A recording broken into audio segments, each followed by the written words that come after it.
Want to welcome in ESPN NBA insider Marc Stein right now. Marc, Brooklyn took a chance on Jason Kidd after he retired as a player, had never been a coach at any level before, and then they hired him as their head coach. And now this. What are you hearing about this?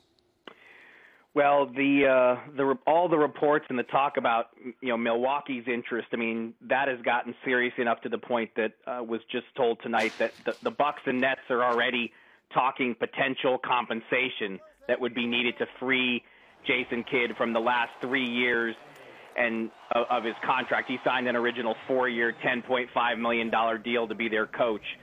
So that doesn't guarantee that Jason Kidd is leaving the Nets, but typically when things get this far, I mean, it's hard to see a U-turn at this point when it gets so out there in the open that another team is coming after a coach this hard. And basically, Jason Kidd wanted more power. According to the report, that request was rebuffed.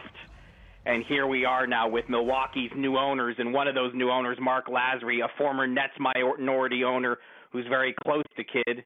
The Bucks are serious about this.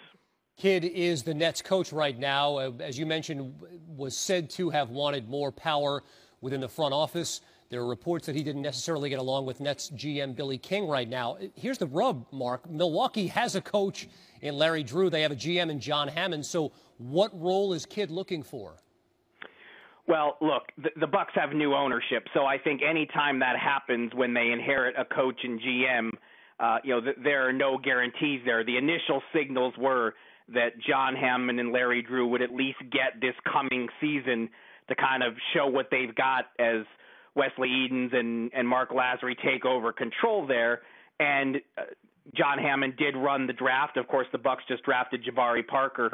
But, not uncommon for owners to want their own guy. And, again, bearing in mind the close relationship that Jason Kidd has with Marc Lasry, one of the Bucks' new co-owners, it's not a surprise that this option has presented itself. The surprise is that things have deteriorated to this point in Brooklyn because it was a very chaotic first season.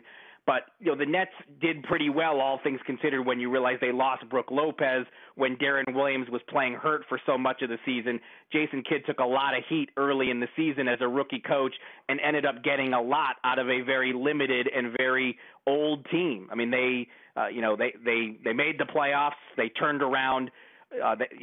When the calendar year ended in 2013, they were well under 500. They had the biggest turnaround percentage-wise in league history to get themselves back into the playoffs and then win a series against Toronto. So they salvaged something out of what looked like a lost season. For things to get to this point this quickly where this dispute within the organization is so far out in the open, that's the unexpected situation here. It would be hard to imagine that if it gets to this point that he would be able to reconcile things with Brooklyn. Let's assume for a minute, and this is all speculation, that does not happen, that the Nets then need a new head coach. I can think of a New York guy who works for us now who might be a good fit, but who are some other fits that could potentially be the next coach of the Nets if Kidd does not stay on?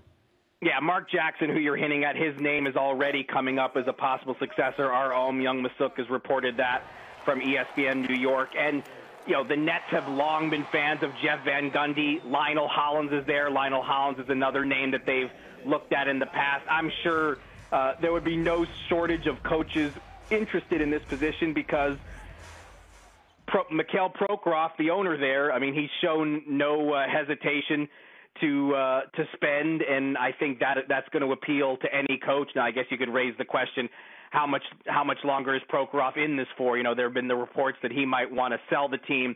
Prokhorov has denied those reports. But, as long as he stays there with the open checkbook he has, the Nets spent in excess of $190 million last season on that team when you add in salary and luxury tax. I think any coach would be interested in working for an owner willing to spend that much. All right, a developing story here on SportsCenter. It's developing right before our very eyes. ESPN senior NBA writer Marc Stein, thanks for joining us tonight.